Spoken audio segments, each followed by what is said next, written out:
Hey everyone, Dan here from DCS Media, and welcome to what is ostensibly the pilot episode of my new show, The Who Review.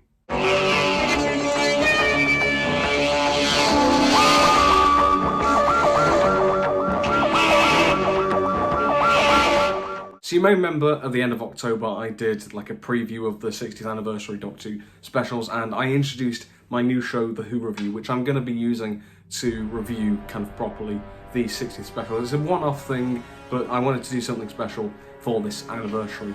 But I wanted to use this opportunity with the new minisode that we got, Destination Skaro as it's called, to really act as a bit of a testing ground of how these reviews will happen, as well as kind of, just giving you guys just an understanding of how these videos will be, on camera, written notes, and properly done, as well as your comments and input. Obviously I put the video out asking for what you guys thought. You didn't disappoint. I got a good few responses, so we'll go over those at the end of the video. So I just wanted to take this opportunity, one, to talk about this fun little mini-sode that we got for Children in Need, and two, get you guys aware of how this format's going to be, so in preparation for the big 3 specials. So let's get talking about Destination Skaro, the Children in Need mini-sode that was aired last night as I'm recording this, which is technically the first on-screen appearance and the on-screen story properly of David Tennant's 14th Doctor. So let's get into it. So this minisode is set before the events of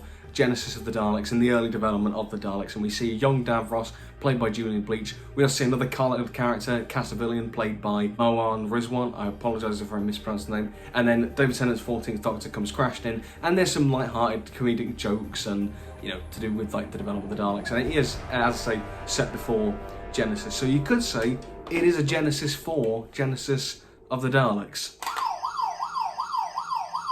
Who said this show was going to be serious? Now, if you go into this little mini-sode thinking it's going to be something incredible like Night of the Doctor, you need to adjust your expectations. It is simply a 5-minute Children Need sketch aimed for a general audience. Even though it's not a skit, it is a kind of proper episode within the Doctor universe.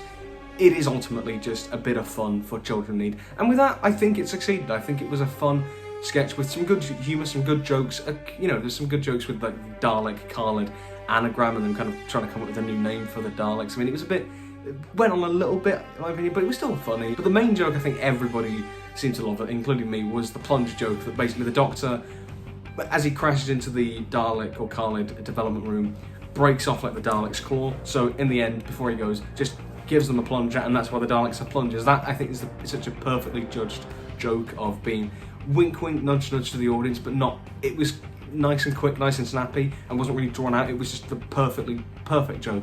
As I say, overall the tone was very light-hearted for the most part. Some of the references, there was references to like Genesis of the Daleks and whatnot, very overt references in the dialogue, which maybe were got a bit much as the little minisode went on, maybe dragged out a little bit, but overall it was still fun. And the music was a bit goofy, very like 10th, 11th Doctor era Murray Gold comedy music. If it was for a proper scene in an episode, I would probably have an issue with it, but here, honestly, I don't. I think it's fine. But even though it is just a bit of fun, I think overall, like the production values and the performances, I think were actually really solid. I think the visual style of it, I think the set looked quite nice. It almost reminded me of the Sontaran ship from Flux, if you remember, like the kind of red and black colour scheme. I thought looked really nice. It was simple but effective. I thought it was strong, and the performances I thought were really good. Moan Rizwan, I think, bounced off David Tennant quite well with the humour. I know he's a more comedic actor anyway, but I thought he did well. But the standout was Julian Bleach as a pre-war-torn Davros. Seeing him without the prosthetics, I think, gave him real range to perform a bit better, a unique take on Davros, and I thought it was unique to see Davros at this point in his life. Obviously we've seen him as a child, we've seen him as the Davros we all know. Seeing a kind of in between of that, I think, was kind of unique. Also, I feel like I might be the only one who feels this way, but is it just me or does he look a bit like Ego from Ratatouille? If you can't unsee that now, I'm very sorry.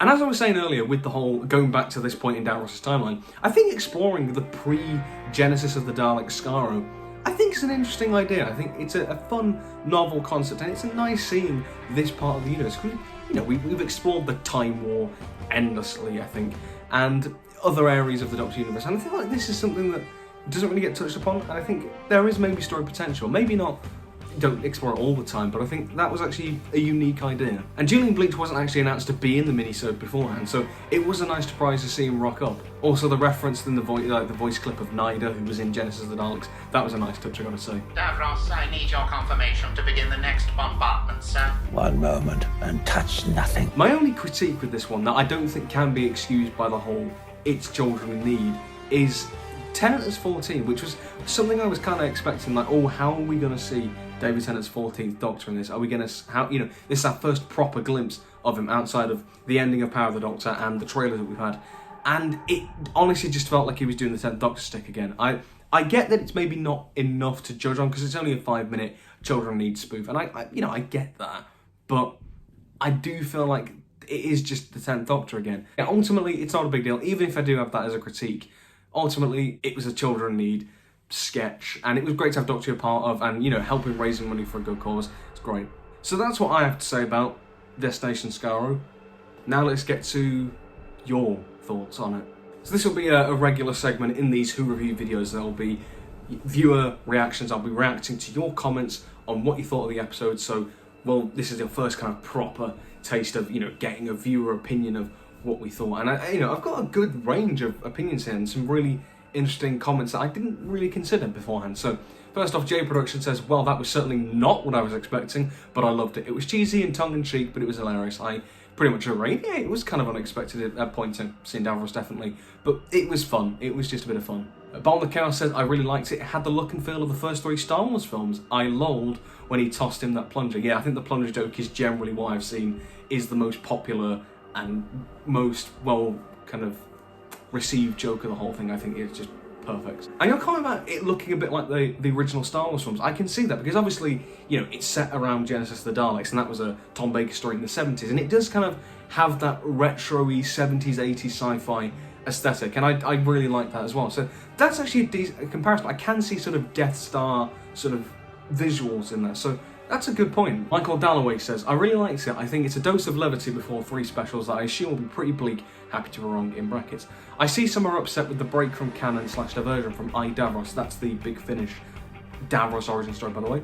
But I'm not particularly bothered, and I doubt this will have any particular impact moving forward. I'm glad they're doing Children in Need again. This was funny. I liked all the performances. No problems for me. And I agree with that. And I think, yeah, not to treat this too seriously, because obviously I, Davros is, I think, quite a fondly remembered Big Finish box set that tells Davros' origin story. But ultimately, yeah, this is just a bit of fun, and it's not to take it too seriously. I think I've kind of learned that whole thing with the Timeless Children stuff. Don't take Doctor Who canon too seriously. It's a mess anyway. Just have fun with it. And I thought that was I agree with what you said, and I hope the specials aren't too bleak. So please don't jinx us there, Michael. Finally, Toby Coleman says, for a charity minisode, it was alright. I'm not sure I like seeing him in Davros, but overall, it probably won't impact the show at all. Do you have to take the sink plunger thing as canon? No, but it can be seen as something that will hopefully help do a lot of good for people and can just entertain. Now on to the main event. Alonzi, great little reference to the end. That's interesting that you weren't fond of the human Davros. I mean, that's an interesting comment. And even if maybe I don't agree, because I personally quite like seeing that version of Davros, I will never, on these viewer question things, I will never hinder opposing opinions. I want to hear what you have to say, even if I don't agree with it fully. I want to hear it, because it gets a wider spectrum of opinions. But, so maybe, I think from that you may be not as keen as maybe some other people were, but, that's cool. And, yeah, it was just a bit of fun at the end of the day. But, yeah, I can see where you're coming from. But, yeah. Now onto the, as Toby says, now onto the main event with the 3 specials. So hope you enjoyed this little review, and I hope you kind of get what I'm going for with these Who Review videos. And see you next time for Doctor Who's 60th anniversary. That is mad to be saying, actually, but yeah, get ready for the Star Beast. Alonzi.